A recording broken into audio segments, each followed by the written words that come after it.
Baik, kita akan coba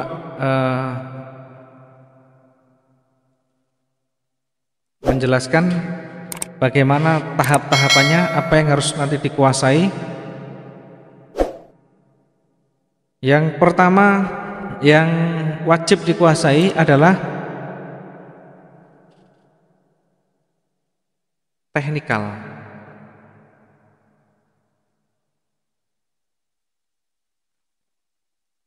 Nah, teknikal ini adalah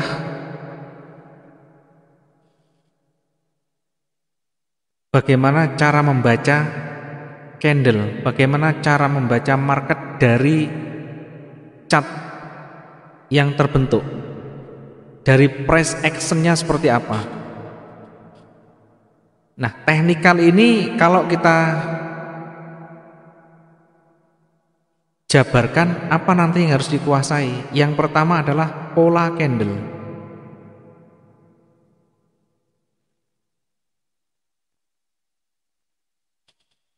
Pola candle apa?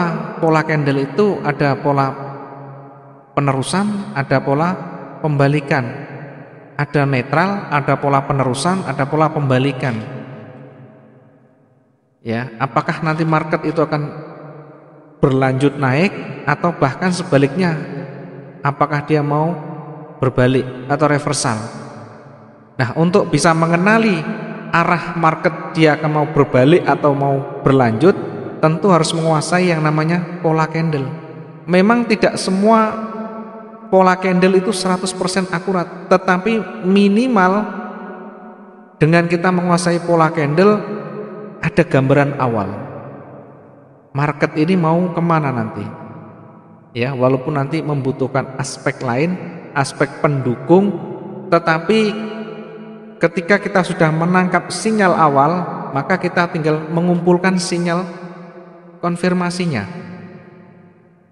Ya, pola candle itu apa saja yang paling penting sudah saya bahas di materi sebelumnya di pola candle. Ya, mungkin di pola candle sering saya ulang-ulang. Kenapa pola candle? Karena pola candle inilah yang menjadi pembuka informasi pertama. Ada di sana Marubozu, ada pola penerusan, ada Marubozu, ada red candle, green candle, three green soldier, three red cross dan sebagainya. Ya, minimal walaupun tidak hafal sering dibuka. Nanti akan dengan sendirinya akan faham. Apalagi kita praktekkan dalam MetaTrader. Kita coba dengan akun demo dulu, kita coba praktekkan di sana.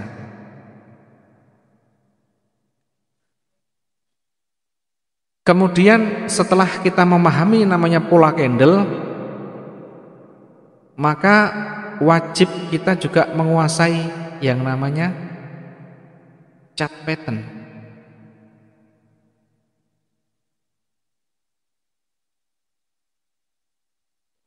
Apa chart pattern itu? Ya.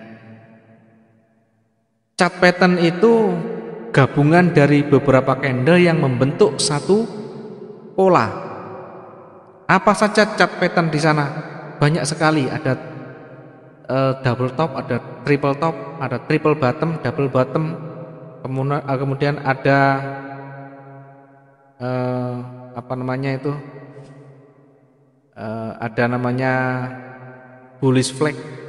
Kemudian ada yang namanya rectangle dan macam-macam sekali, banyak sekali.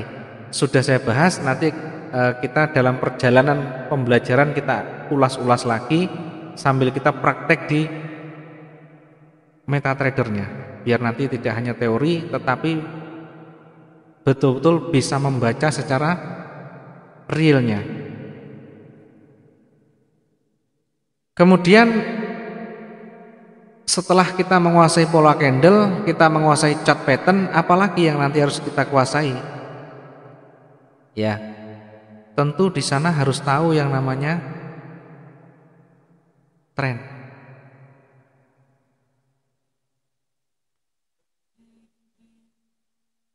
Harus tahu namanya tren atau trend line, garis trennya seperti apa.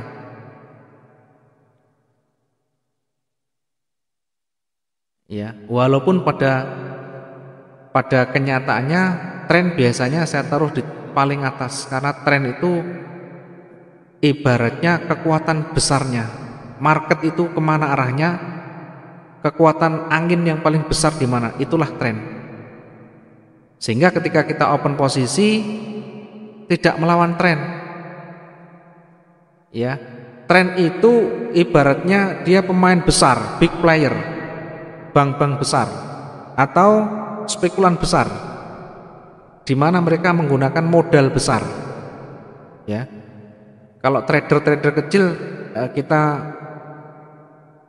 seenaknya sendiri dengan menggunakan perasaan, tidak mengikuti arah tren, arah angin yang kuat, maka pasti berguguran, pasti akan rontok di tengah jalan. Ya, dimakan habis oleh big player itu. Karena itu harus paham tren atau trend lainnya. Ya, nanti saya ajari bagaimana membacanya. Ya, tidak selalu trend line itu sama, atau tidak selalu trend line itu nanti mendominasi. Ada banyak faktor yang nanti bisa juga mematahkan. Ya, yang penting kita kombinasi, kita paham banyak aspek, banyak hal-hal yang bisa memperkuat, banyak hal yang nanti bisa mematahkan, asalkan paham.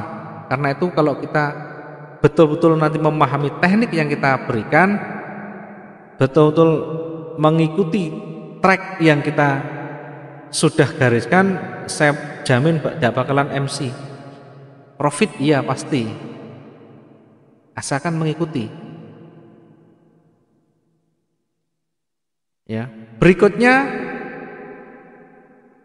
yang harus kita kuasai lagi di teknikal ini adalah kita harus tahu titik namanya support dan resisten. Ya, ini adalah dinding pembatas, ya, dinding pertahanan ibaratnya. Kalau support dinding pertahanan yang di bawah atau seller, kalau resisten dinding pertahanan buyer. Ketika support dijebol, ketika support ditembus, ya, dalam bentuk full body, bukan ekor tapi full body, betul-betul sudah menembus atau bahasanya breakout, ya, maka bisa dipastikan dia akan lanjut atau melanjutkan breakoutnya. Sebaliknya, ketika pasar itu tidak mampu breakout, maka dia akan berpotensi untuk mantul lagi atau berpotensi untuk reversal.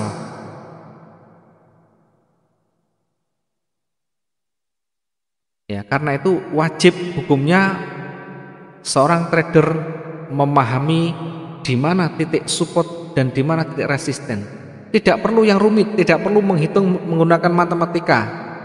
Ya, biarkan teori yang di buku menggunakan matematika rumit, ya. Titik buka, titik tutup ditambah titik tertinggi ditambah titik terendah dibagi 4, baru nanti ditambahkan lagi macam-macam, atau dengan menggunakan indikator yang di komputer. Ya, kita juga tidak pakai itu pun tidak masalah, karena tujuan kita menguasai teknikal ini bukan untuk market, tetapi untuk kepentingan kita. Untuk kepentingan kita, karena kita mau ikut trading. Ya, yang kita baca itu yang penting benar, menurut kita sudah benar, kita open posisi benar, profit selesai. Masalah market nanti mau naik turun lagi, masa bodoh, itu urusan pasar. Kita tidak bisa menghentikan, tidak bisa melawan. Jangan sok pinter, ya, kita mau melawan. Jangan sok pinter kita bisa mengakali. Ya, market tidak bisa dikendalikan. Market itu berjalan sesuai, ya, pasar yang ada, sesuai dengan permintaan dan penawaran, sesuai dengan sentimen di sana. Ya, banyak sekali faktor yang mempengaruhi market. Tidak satu orang pun bisa mengendalikan market secara utuh, tidak bisa. Sekelas Bank Amerika pun tidak bisa mengendalikan. Ya, karena market itu global. permintaan penawaran di luar, ya, dimana ketika permintaannya banyak nanti naik, permintaan turun nanti turun, penawaran yang naik ya akan turun, macam seperti itu. Jadi seperti halnya kita dagang, seperti halnya kita jualan di konvensional. Kita jualan kerupuk, ketika banyak orang ramai mencari kerupuk, maka harga kerupuk akan naik. Ya, banyak orang mencari bawang merah. Ya, ketika permintaan bawang merah naik, maka harga akan naik dengan sendirinya. Ketika harga naik terus berada di puncak tinggi, maka satu saat pasti akan turun lagi. Ya, karena saling berlawanan antara penjualan dan pembelian, antara buyer dan seller itu saling bertolak belakang. Ketika harga sudah memuncak, maka akan ada sentimen market, maka akan ada penjual, akan ada penawaran yang lebih rendah lagi.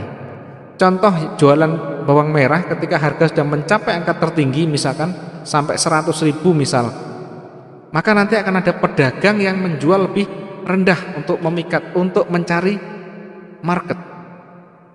Bisa ada yang 90, bisa 95, yang penting sudah turun dari harga puncak, titik kulminasinya. Ketika harga sudah mulai turun, maka harga yang tertinggi tadi, harga yang sudah 100 tadi, dia akan ikut turun. Karena apa? Kalau tidak ikut turun, maka dia akan ketinggalan, tidak laku barangnya. Kalau barangnya tidak laku, bagaimana? Rugi. Maka ikut market lagi, dia akan turun, walaupun merugikan sebagian, tetapi yang penting ada transaksi, bisa dipakai untuk transaksi lagi. Sama halnya dengan pasar uang. Ya, sama saja, teknik teorinya yang membedakan adalah online dan konvensional. Ya, karena itu ketika harga paling puncak pun, di atas pun pasti nanti akan turun. Harga berada di bawah pun pasti nanti akan naik. Nah, kita harus mengenali kapan titik puncaknya, kapan titik rendahnya. Itu harus mengenali. Ketika kita sudah mengenali titik puncak atasnya, maka kita enak. Oh, ini berarti mau turun, sudah mau titik puncaknya, tinggal masangi sell. Oh, ini harganya sudah anjlok di bawah, tinggal belanja harga yang murah itu. Sudah titik puncaknya, tidak lama lagi dia bakalan reversal, berbalik lagi. Maka kita bisa ambil posisi di sana. Nah, itu yang saya maksud, harus bisa membaca titik support dan resistennya. Tanpa itu tahu, ya kita diombang-ambingkan oleh market. Contoh, ya, ketika pasarnya naik, ya tidak tahu sampai di mana titik supportnya, titik benturan atasnya yang mana. Tahu-tahu naik terus kita ikut buy. Ternyata setelah kita masuk buy, pasarnya turun. Dan seterusnya. Ya. Saya akan coba untuk membahas yang kemarin, ya sudah saya tandai ini. Masih belum saya hapus dari catatan saya. Tadi malam saya sudah buat garis.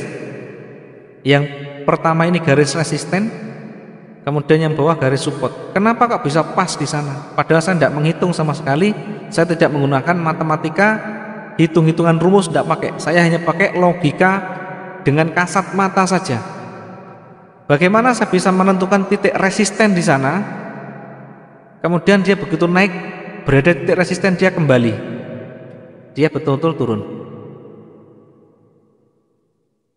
Ya. Caranya cukup gampang. Cari titik rejeksi yang sering terjadi di sebelumnya, di market sebelumnya. Ya, di hari-hari sebelumnya dilihat banyak rejeksi itu banyak penolakan, banyak ekor yang panjang-panjang sering berjajar di sana, maka disitulah titik resisten kalau yang di atas. Kalau yang di bawah sama titik supportnya. Ambil satu hari yang kemarin, jangan terlalu jauh, jangan terlalu ngambil yang berhari-hari, jangan ngambil terdekat dulu, kemarin atau lusa, yang terdekat mana. Ya, kemarin saya ambil garis ini, garis rejeksi ini. karena saya ambil yang masuk akal dulu, tidak terlalu dekat, tidak terlalu jauh. Ya, saya ambil titik rejeksi di sana, ujungnya saya ambil tarik di sana. Ternyata begitu naik sampai di sini mental lagi, sampai di sini mental lagi, sampai di sini akhirnya betul-betul tidak sampai menembus, tidak sampai break out. Maka ketika sudah terjadi seperti ini, ada buyer yang kuat seperti ini, saya berbesar. Ya, ketika ada buyer kuat seperti ini, kita sudah menarik garis resisten, ditunggu dia bisa menembus apa tidak. Jangan buru-buru masuk. Walaupun ini hijau tebel, jangan buru-buru masuk. Banyak di antara teman-teman kita sering lepas duluan, lepas kontrol duluan. Ketika ada volume yang panjang, bergerak panjang, apalagi tebal begini, dia tidak sabar. Langsung ketika di puncak dia pasangi buy.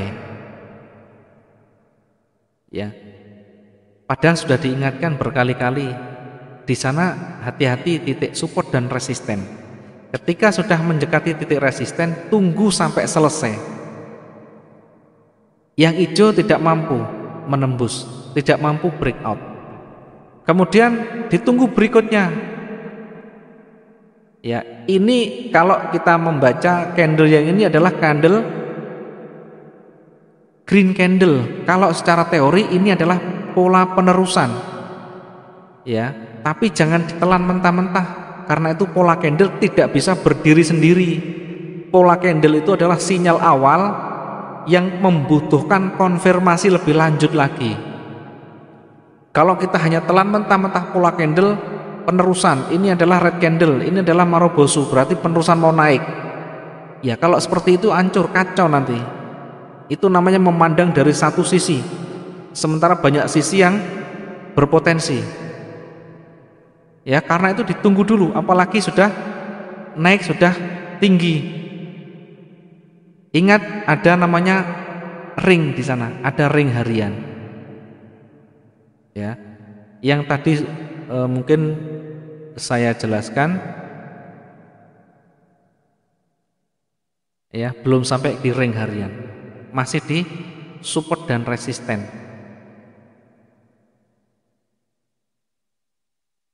Baru yang berikutnya adalah ini, kita harus paham yang mana ring harian atau ring. Ring itu apa? Ring itu kekuatan perdagangan, kekuatan transaksi dalam siklus tertentu. Kalau kita menggunakan H1 berarti satu jam sekali ganti candle, maka kita ngambilnya nanti 1 hari sekali. Ring harian itu 1 hari sekali. Kalau ring mingguan ya 1 minggu sekali, ring bulanan 1 bulan sekali. Nah, kita standarnya nanti menggunakan daily, ringnya ring daily. Ya, ringnya menggunakan daily atau D1, ring harian. Berapa ring harian? Ya, ring harian tiap pasangan tentu berbeda-beda. Euro sama USD biasa sekitar 600 sampai 1200. GU kisaran 800 bisa sampai 2000-an. Tetapi tidak bisa fix begitu. Kita bisa membaca dari pakai logika, pakai mata telanjang. Ya, tetapi akurat, jangan dikira terus kita ngawur hanya menentukan seenaknya, bukan. Kita menggunakan logika, kita menggunakan acuan market yang sedang berjalan, artinya market yang lagi rame. Ya, contoh saya ambil contoh di pasangan XAU USD, emas dan US dollar. Jangan lupa untuk membaca ring harian, kita bisa daily. Ya, dilihat 3-4 hari terakhir aja. Tidak usah terlalu jauh-jauh. 3-4 hari terakhir berapa pergerakannya? Artinya apa? Artinya pasar yang masih segar itu berapa kira-kira kekuatan transaksinya? Ya, saya kembali lagi ke H1 karena tidak terlalu panjang, kita bisa perkecil, zoom in, zoom out. Ya, caranya bagaimana? Caranya menentukan dari ujung tertinggi ke terendah atau sama saja dari terendah ke tertinggi, dari ujung-ujungnya termasuk ekornya. Yang kemarin saya lihat misalkan ya, kita ukur yang kemarin 1686. Nah, kemarin sudah saya kasih contoh ini sebelum pasar selesai, tadi malam sudah saya kasih contoh maksimal di mana nanti. Ya, kemarin sudah saya hitung sekitar 1700-an. 1700 pip. Ya, ternyata betul-betul 1700. Tidak lebih jauh, 1701. Ya, tidak perlu dengan menggunakan matematika yang rumit. Kita menggunakan pendekatan logika saja. Kenapa menggunakan market yang terdekat? Karena ibaratnya yang masih segar, pasar yang masih segar itu beberapa hari saja. Ya, pergerakan itu jarang sekali terlalu ekstrim, kecuali ada momen khusus. Ya, momen khusus itu tidak selalu, pengecualian. Itu pun selalu ada informasi, selalu ada berita, selalu ada sinyal yang ditunjukkan oleh pola candle. Jangan khawatir ketika market mau bergerak panjang, selalu ada sinyal yang ditunjukkan dari pola candle itu. Kecuali berita besar.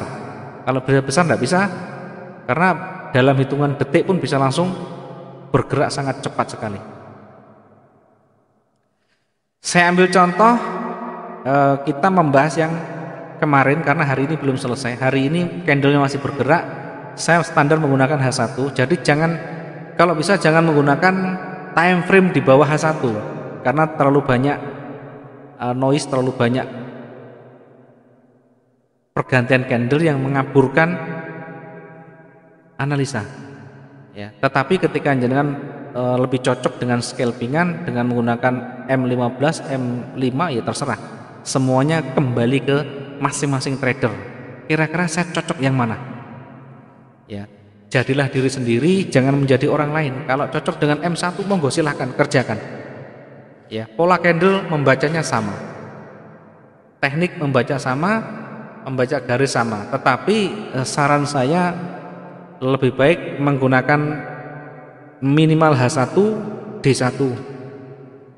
Ya, biar lebih tenang, biar tidak terlalu terombang-ambing oleh pergerakan candle. Kalau kita menggunakan M15, M5, pusing dengan pergerakan candle, belum kelihatan panjang naik ternyata turun. Ya, ketika kita turun ternyata naik lagi. Ya, terlalu banyak sering ganti candle. Oke, kembali ke ring. Ya, ring kalau saya jelaskan bahasa sederhananya adalah kekuatan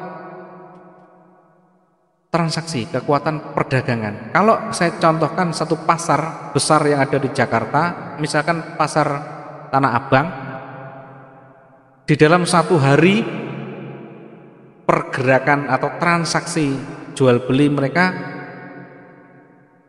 kekuatannya sekitar 1 triliun misalnya. 1 triliun itu dari mana? Dari kumpulan berbagai pedagang yang di sana. Mungkin ratusan pedagang di sana.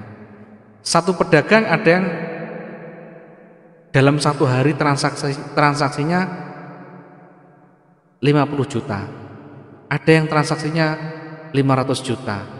Ada yang transaksinya 10 juta.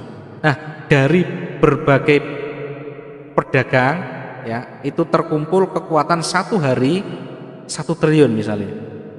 Maka ketika nanti 1 triliun itu naik turun sedikit ya akan kembali lagi, akan turun lagi. Sama halnya ketika menjual barang dagangan kita menjual misalkan roti. Kekuatan membuat roti kita adalah satu hari itu 1 kuintal tepung.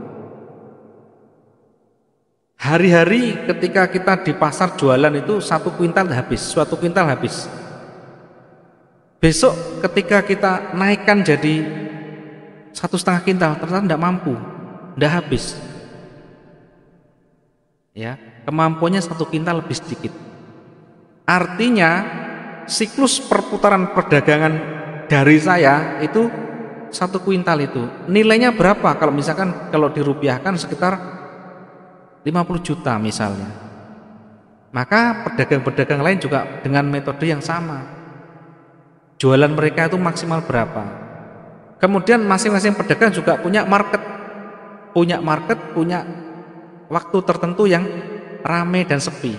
Contoh, saya juga pedagang roti misalkan. Saya pedagang roti itu tidak setiap harinya ramai. Ya, hari Senin Selasa agak sepi, Rabu Kamis mulai ramai, Jumat mulai ramai, Sabtu Minggu ramai. Kalau hari-hari biasa saya bisa menghabiskan 1 kuintal tepung, hari Sabtu Minggu saya bisa menghabiskan 1,5 kuintal. Seperti itu terus menerus. Jadi market seperti itu terus menerus. Bahkan mereka tanpa menggunakan teknikal pun, tanpa menggunakan ilmu ekonomi pun, mereka paham kalau hari Sabtu ya dagangan saya lebihkan, saya membuat roti lebih. Kenapa? Karena belajar dari pengalaman sebelumnya, dari histori sebelumnya. Walaupun tidak mencatat, walaupun tidak mereka belajar betul statistik, tetapi mereka paham hari-hari biasa, hari-hari sepi dia menggunakan standar saja, tidak usah terlalu tinggi karena nanti banyak tidak laku. Maka yang dibuat sekitaran itu 1 kuintal itu. Ketika hari ramai, hari Sabtu Minggu, kita lebihkan 1,5. Itu seperti itu berulang-ulang terus. Mereka dengan sendirinya hafal karena market selalu berulang-ulang seperti itu. Ada kalanya nanti hari-hari tertentu, hari besar dia ramai lagi, misalkan hari pernikahan, misalkan hari besar nasional, lebih ramai lagi, banyak permintaan sana sini, maka bisa dari 1 kuintal hari-hari bisa menjadi 3 kuintal karena ada kondisi-kondisi tertentu, itu namanya event. Nah, kalau di pasar uang itu namanya news, ada berita yang sontak secara mendadak bisa kenceng, itu namanya berita. Kalau di pasar uang, kalau di pasar tradisional ada momen tertentu. Mereka paham, walaupun tidak belajar banyak, tidak belajar statistik tadi, tidak belajar ilmu ekonomi, tetapi naluri bisnisnya mengatakan kalau nanti hari Ramadan, kalau nanti jelang Lebaran, ini jualan saya naik sekian persen. Dari mana kok tahu mereka? Dari sejarah, histori yang sudah dijalani, dan itu selalu berulang-ulang begitu. Sama dengan market yang ada di MetaTrader ini, sama, berulang-ulang lagi. Yang sudah terjadi berulang lagi, hanya saja kita tidak jeli, kita tidak memandang itu sebagai peluang dari pengalaman yang ada, dari histori. Jangan dikira histori itu tidak penting, sangat penting sekali. Jadi kalau menjelaskan histori itu memang market di depan itu prosesnya dari sebelumnya, tidak bisa berdiri tiba-tiba, tidak bisa. Sejarah itu yang mencetak harganya dari pola dari awal. Kenapa kok bisa naik, kenapa bisa turun, itu sejarah dari historinya itu. Ya, kembali lagi kita ke ring tadi. Ya, saya coba yang ini, ringnya kita hitung 3-4 hari. Misalkan yang kita bahas ini, yang anggap saja yang hari ini belum terjadi, kita membahas misalkan darah sini. Ya, berarti yang kita baca ringnya di 3-4 hari terakhir. Ini yang kemarinnya misalnya kita hitung. Ujung tertinggi sampai terendah 2100 sekian. 2100 sekian. Anggap saja 2100. Kemudian lusanya kita hitung. Ini kalau ngitungnya tertinggi terendah 1 hari ya. Ya, antara garis-garis ini. Tadi 2100, yang ini kita hitung 2200. Masih berada di kisaran 2000. Oke. Kemudian berikutnya ada lebih panjang lagi.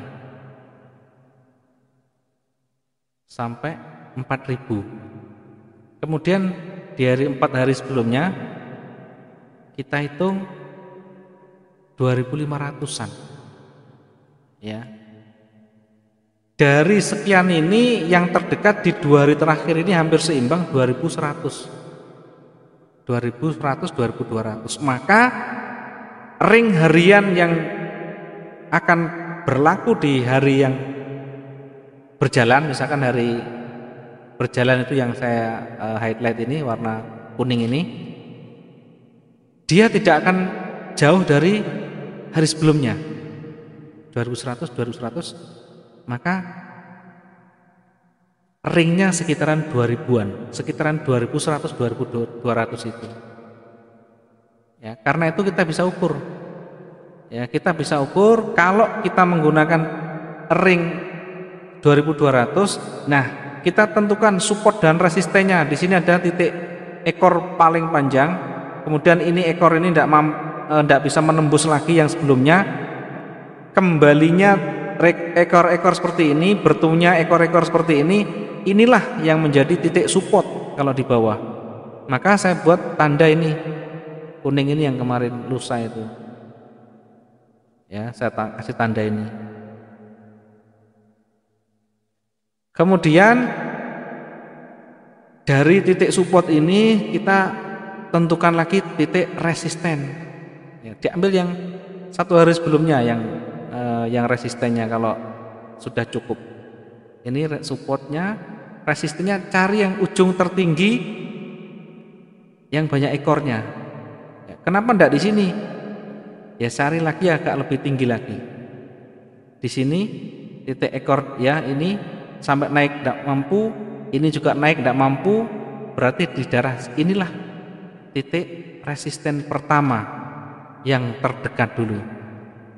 Kemudian nanti kalau breakout di sana, maka cari titik rejeksi lagi yang berikutnya, yang banyak rejeksi di sini. Maka saya tarik garis ini adalah resisten kedua.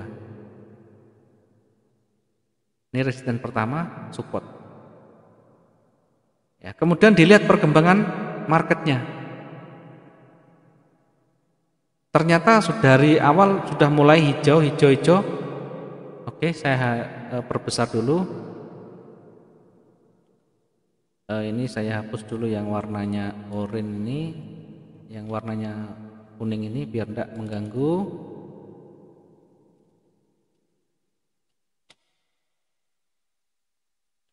Oke.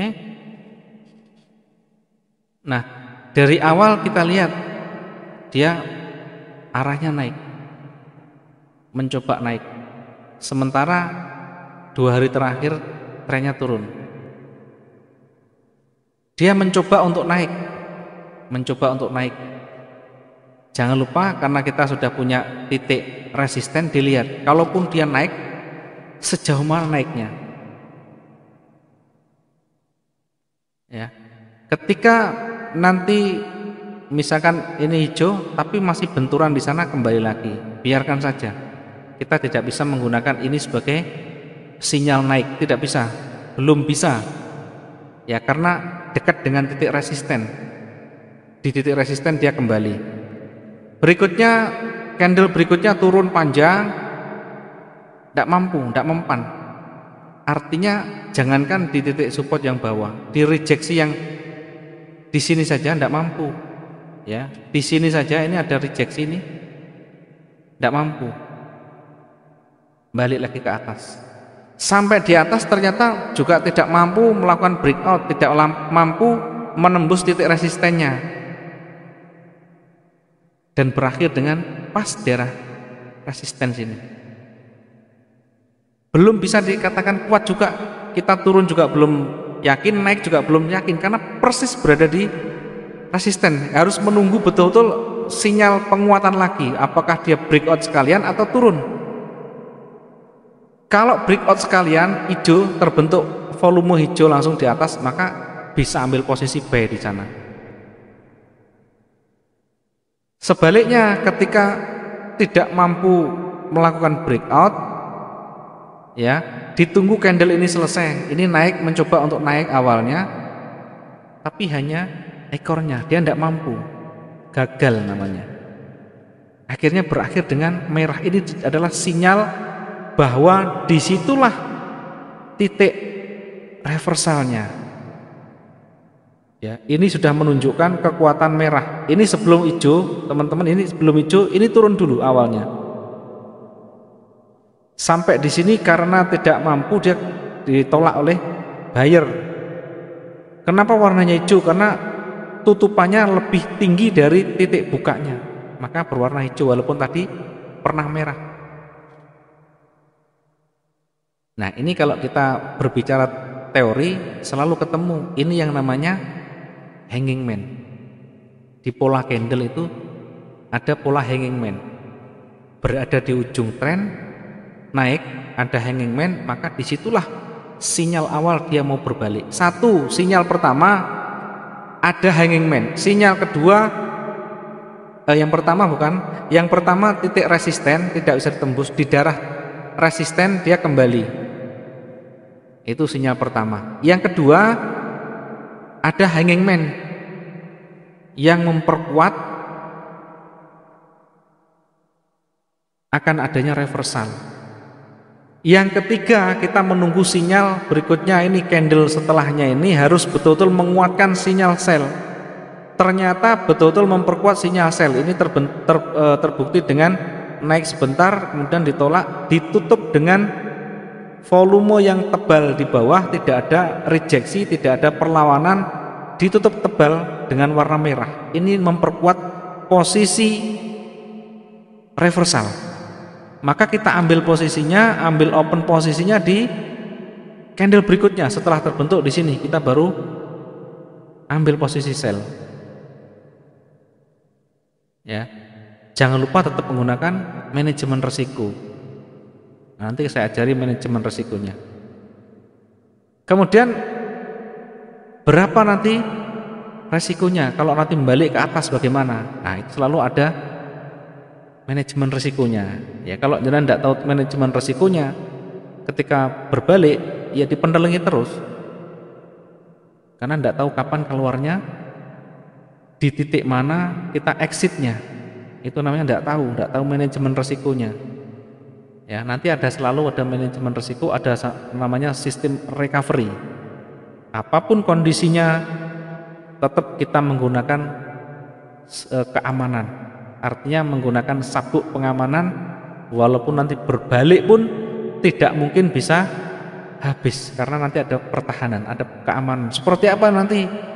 Ya, nanti kita bahas kalau sudah semuanya materi disampaikan, baru nanti diterapkan dalam kombinasi analisa.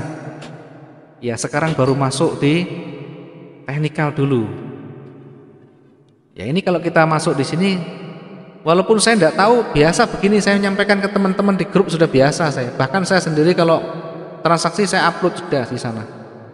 Kalau nanti rugi ketemu rugi, kalau untung ketemu untung sudah. Semuanya monitor, semuanya sama harganya, pasarnya sama. Ya, seperti itu.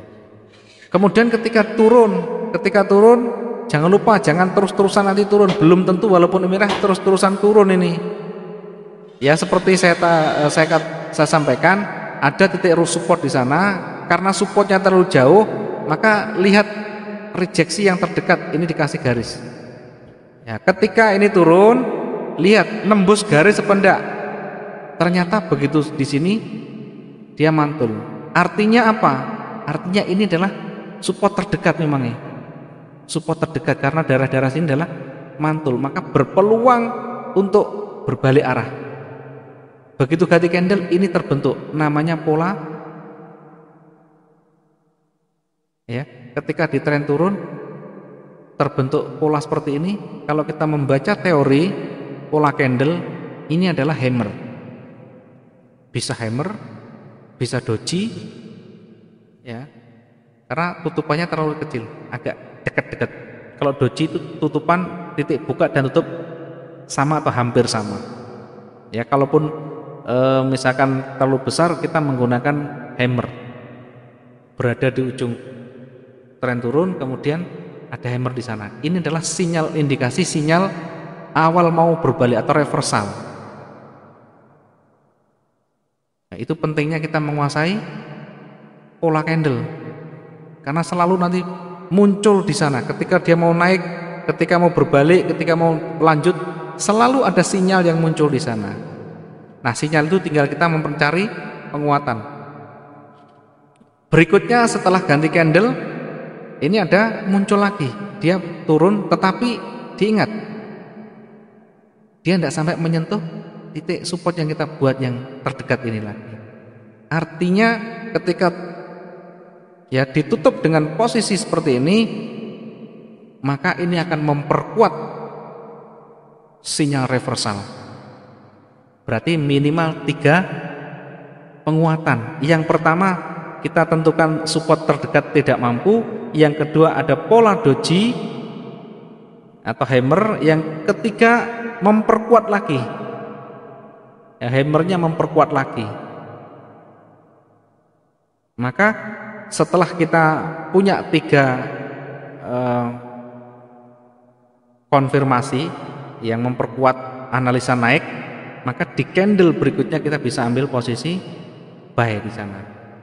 Targetnya berapa? Tentu di euro, USD, di emas, di GBP berbeda-beda. Kalau di euro USD ya target di antara 50-60 masih masuk akal. Tergantung hari waktunya, jamnya. Kalau pagi kecil-kecil aja. Kalau sudah di atas jam 7 malam, kalau di emas bisa 100 lebih. Saya biasa mengambil 100 pip ke atas. Lot agak saya perbesar karena saya yakin sudah terbiasa, kekuatan analisa sudah yakin, masuk tidak lama selesai. Lot agak besar, 100 pip keluar, sudah lebih dari cukup. Satu transaksi pun tidak perlu kerja satu hari, tidak masalah. Ini kalau kita menghitung kebutuhan kita, ya, lebih hemat waktu, lebih hemat tenaga. Tidak dari pagi menteleng terus, monitor terus, hasilnya kecil-kecil dikumpulkan sampai sore, malam masuk lagi, selesai satu kali, kena sapu, selesai. Itu ibaratnya mengumpulkan atau membuat gunungan dari pasir, sudah sampai tinggi, kena ombak, selesai, rata lagi. Ya, berarti kalau logikanya kita mengumpulkan profit kecil, profit memang gayanya profit dari pagi, cerita ke teman-temannya, oh saya profit sekian, tapi malamnya selesai, malamnya kena sapu, habis. Itu namanya bohongan. Kita hanya dipameri profit, tapi tidak bisa menikmati. Ya, seperti itu dan seterusnya. Ketika mau ada naik turun selalu ada sinyalnya. Ya seperti ini mau ada turun, ada naik misalkan ya. Ini mau ada naik. Area sini saya tandai yang warna ini ya. Ini sudah merah. Dilihat di sana. Ya. Support terdekat pun dia tidak mampu. Set. Ya, ini sampai sini lagi tidak mampu lagi. Sudah muncul, sudah mulai ada warna hijau, berarti sinyal awal mau naik. Kemudian merah lagi, setelah merah ada hijau. Ini namanya bullish engulfing. Kalau di teori pola candle namanya bullish engulfing. Ada 3 minimal ada 3 penguatan konfirmasi ketika kita mau open posisi bisa dilakukan di sana.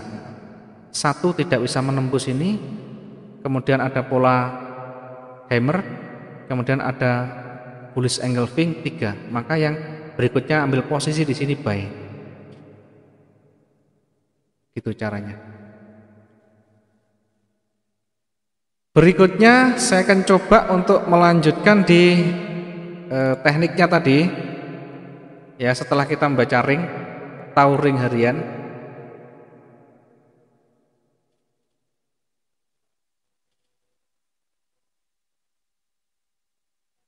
Ya, support tahu, support resisten tahu, ring harian tahu. Ya, berikutnya baru nanti kita melihat lebih detail lagi di H1-nya. Ya, baru di sana nanti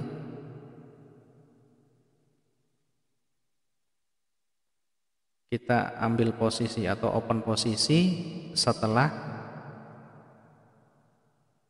tadi apa? 3 konfirmasi.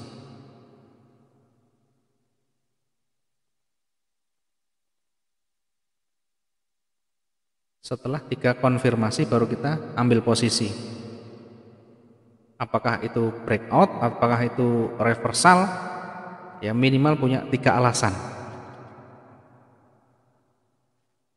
Oke, untuk teknikal mungkin resume-nya sementara itu. Saya akan buka dulu sesi tanya jawab dulu sampai di mana pemahaman dari teman-teman. Silahkan disampaikan, boleh via chat, boleh via audio. Kalau mau audio silahkan diaktifkan dulu, silahkan ditanyakan. Kalau pakai chat lebih bagus lagi sehingga saya juga bisa mengingat-ingat. Nanti akan saya coba jelaskan.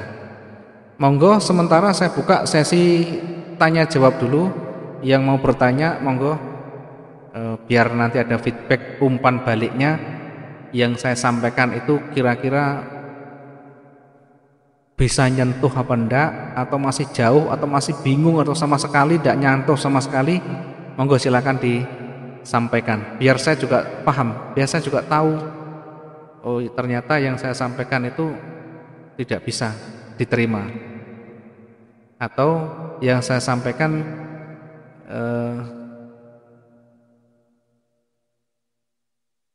orang tidak paham itu. Sehingga saya butuh umpan balik, saya butuh dari teman-teman itu seperti apa. Monggo kalau mau bertanya Mas Sofyan atau Mas Anang, monggo. Jangan khawatir waktunya panjang besok. Masih nanti setelah hari Jumat ada waktu lagi, besok kita tetap lakukan review lagi sampai benar-benar memahami dulu, baru nanti praktek pakai akun demo dulu, nanti kita evaluasi, praktek kita evaluasi. Di situ pembelajaran secara langsung biar nanti ketemu. Kalau jangan tidak praktek dengan ilmu begini, dengan teknik yang kita berikan, tidak ketemu juga nanti masalahnya. Ya, lebih baik menemukan masalah di latihan daripada masalah di real. Gitu. Monggo Mas, kalau mau bertanya silakan, saya buka mumpung semuanya masih segar diingatan.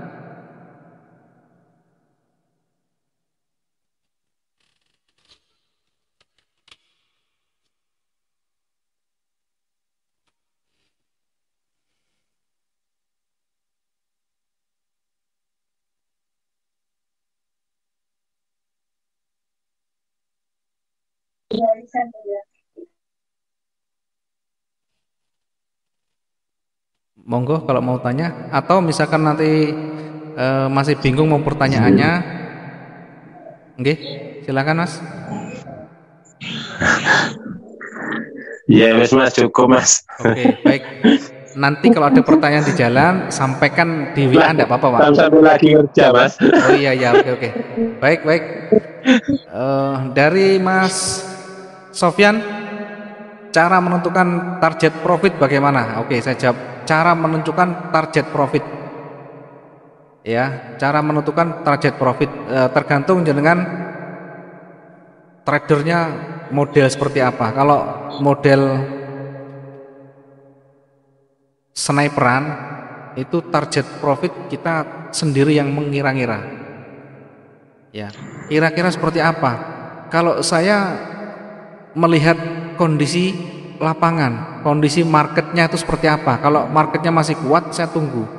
Tetapi ketika titik naiknya sudah tidak kuat, saya sudahi dulu, profitnya saya hentikan dulu. Ya, jangan terlalu muluk-muluk, jangan menggunakan titik tertentu, jangan. Itu nanti akan membuang profit jenengan sia-sia. Akhirnya harusnya sudah profit tapi masih dibiarkan, akhirnya berbalik lagi. Caranya bagaimana? Mas mau nanya Mas. Nggih, monggo. Kalau ngelihat breakout itu, apakah body dari garis breakout itu sudah keluar dari bodinya itu keluar dari breakoutnya atau gimana, Mas? Enggak. Jadi menentukan breakout itu sudah breakout berhasil apa enggak gitu, Mas? Iya, sering saya sampaikan. Oke, ada lagi? Ada lagi pertanyaannya? Udah itu aja, Mas. Oke. Oke, nanti saya jawab dulu. Saya lanjutkan untuk pertanyaan dari Mas Sofyan yang menanyakan tadi menentukan titik profitnya. Baik, kalau saya contohkan tadi seperti yang saya sampaikan ini, ya banyak sekali Mas metodenya.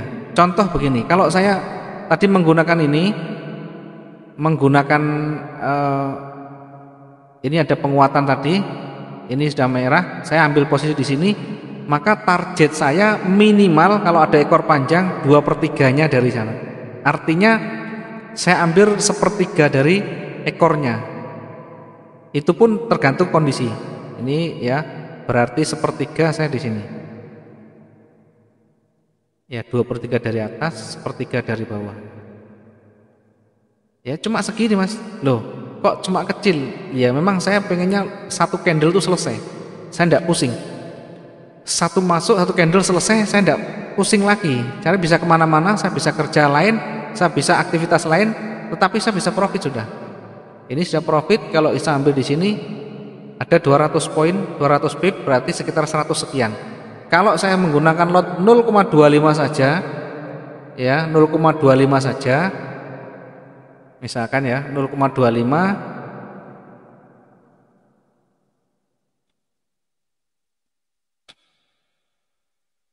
kalau saya contohkan, saya menggunakan, tidak usah terlalu muluk-muluk, misalkan tadi saya pakai 0,25, lotnya saya kalikan misalkan 150 misalnya, 150 pip, padahal di sana 200 lebih, kena potong spread misalkan, berarti 75 dolar saya close sudah. Ya, terkadang juga tidak sampai sekian, terkadang sudah 50 sekian dolar, tergantung marketnya. Kalau marketnya tidak kuat, dia penolakan ke atas sudah kuat sekali, kemudian waktunya sudah mau ganti candle, maka saya segera keluar dari market itu. Yang penting jangan terlalu jauh. Kalau ini misalkan support terkecilnya di sini, jangan terlalu dekat dengan sini, agak jauh aja ngambilnya. Kalau jangan pakai jangka panjang tidak apa-apa. Ya, di sini ngambil jangka panjang itu bisa 1 hari lebih.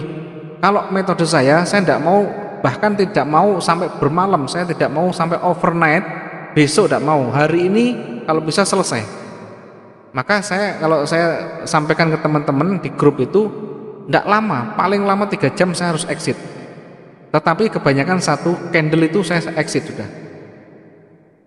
Ya, begitu Mas caranya. Nanti banyak sekali menentukan caranya itu, termasuk salah satunya yang kalau pakai ekor begitu. Kalau misalkan dengan ini tadi, contoh yang ini tadi, yang kedua tadi, ini ada doji, ya selalu rata-rata saya ngambil 100 pip Mas, kalau di emas lah ya. Kalau di euro USD saya dulu ngambil sekitar 50-60an. Kalau di emas saya selalu di atas, selalu rata-rata 100. Jadi kalau ini ada penguatan seperti ini, saya masuk buy di sini, saya sekitaran 100-an keluar sudah. Nah ini sampai di atas kan 300 lebih, berarti sangat cepat dan sangat mudah saya mendapatkan 100 pip. Ya begitu caranya Mas. Memang metode saya pipsnya agak saya perkecil, tapi lotnya akan saya perbesar Mas. Kalau jenengan suka yang lot kecil, maka jangka panjang Mas. Kalau pengen dapat pips besar, itu berarti jangka lumayan panjang. Ya, itu Mas kira-kira jawaban dari saya Mas. Ya, nanti ketika praktek nanti saya jelaskan. Ketika pas praktek ada selesai materi semuanya, nanti saya review penjelasannya, langsung saya tunjukkan bagaimana. Bahkan di grup nanti kalau sudah selesai pelajaran sama-sama praktek, nanti saya upload selalu Mas. Kalau saya transaksinya saya upload di sana. Titiknya di mana, ngambil saya di mana. Ya, relatif juga pengambilan profit. Yang penting jangan terlalu muluk-muluk, kemudian kita harus sadar diri menggunakan teknik seperti apa, jangka panjang atau jangka pendek. Kalau modal kita tipis, jangan bermain jangka panjang, ya, karena nanti sangat berbahaya untuk ketahanan. Ya, itu Mas kira-kira jawaban dari saya. Untuk selanjutnya pertanyaannya tadi Mas Anang tadi, ketika breakout itu seperti apa? Breakout itu selalu harus jadi candle utuh Mas, jadi bukan ekornya. Ekornya sampai ujung tinggi pun kalau kembalinya di bawah, tutupannya di bawah titik resisten, tetap di situ titik resistennya, bukan di ujung garisnya, bukan di ujung ekornya. Ya. Contohnya seperti apa? Ya, contohnya kalau saya contohkan begini. Oke, yang ini saya sudah dulu, saya hapus dulu biar tidak mengganggu. Saya akan cari contoh lagi untuk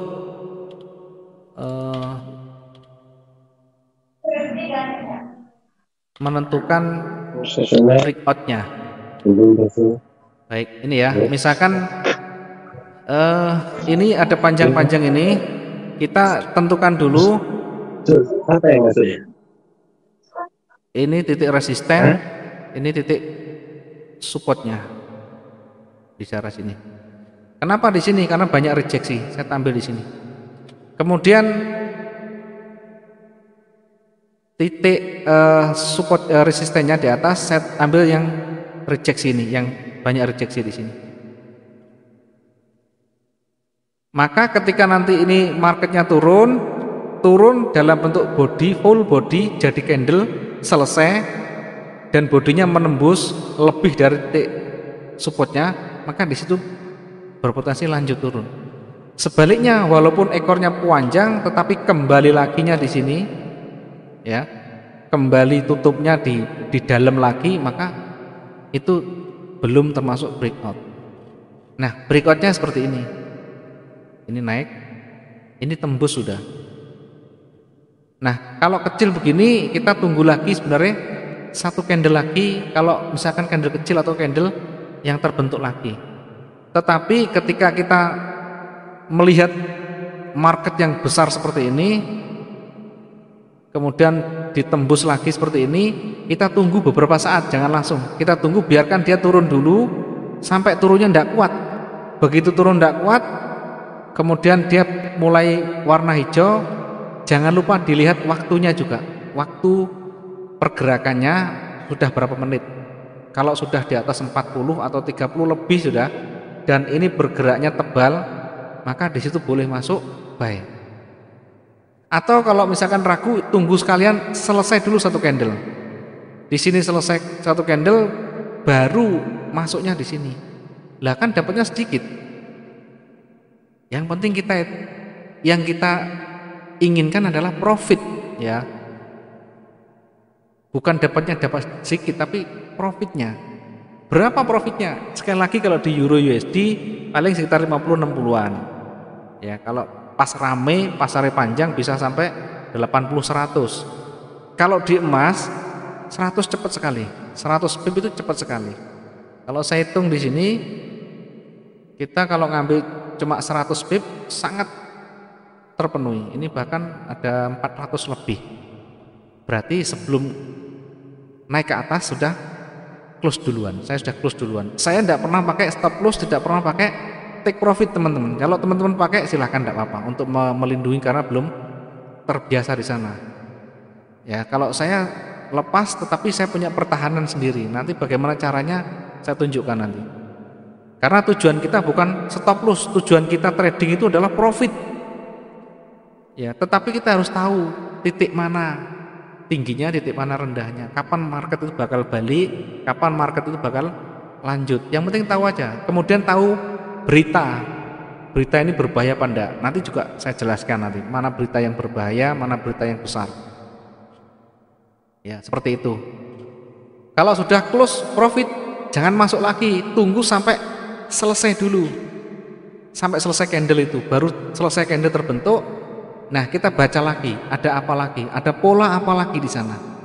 Kalau sudah seperti ini, walaupun ini trennya naik, teman-teman jangan lupa di sana ada kekuatan harian, ada kekuatan transaksi, ada ring di sana, ada ring harian di sana. Kalau rata-rata sudah terpenuhi, maka kita jangan memaksa untuk ikut market yang sedang tren itu, karena nanti bisa berbahaya. Ketika kita masuk, tahu-tahu ternyata berbalik, ya, karena selalu ada titik kulminasinya. Ini kalau saya hitung sudah melebihi dari titik ring harian, maka di sana berpotensi untuk balik. Nah, ini di bawah ini, berikutnya kan mulai merah ini. Ya. Ini pun bisa berpotensi untuk turun lagi yang seperti ini, tergantung daily-nya seperti apa. Nah, ini kan walaupun dia ada naik, tapi perhatikan di area ini lagi, ya, dia kembali turun lagi. Ya, seperti itu Mas Anang, yang bisa saya jawab. Nanti sekalian kita lain kali kita praktek lagi caranya menentukan breakout seperti itu. Ini hanya baru awal, nanti sering saya sampaikan bagaimana breakoutnya, bagaimana reversalnya. Nanti saya tunjukkan di live market seperti ini, biar lebih paham, biar lebih yakin. Kalau hanya satu kali, nanti lain waktu berbeda, kasus berbeda lagi. Takutnya hanya satu ini jadikan sebagai satu-satunya tolak ukur. Tidak, karena selalu setiap saat market berubah, tetapi cara menentukannya,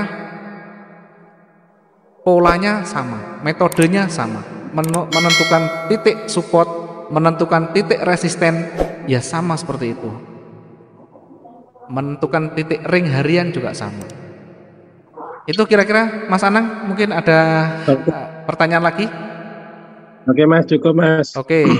Oh, kalau cukup sementara saya cukupi dulu Pak ya. Nanti besok bisa dilanjut lagi. Kalau ada pertanyaan lagi silahkan nanti dicatat, masukkan di chat saya, nanti saya akan coba jawab bersama-sama nanti. Ya. Oke Mas. Terima kasih untuk semuanya. Selamat malam, selamat beraktivitas, dan assalamualaikum warahmatullahi wabarakatuh.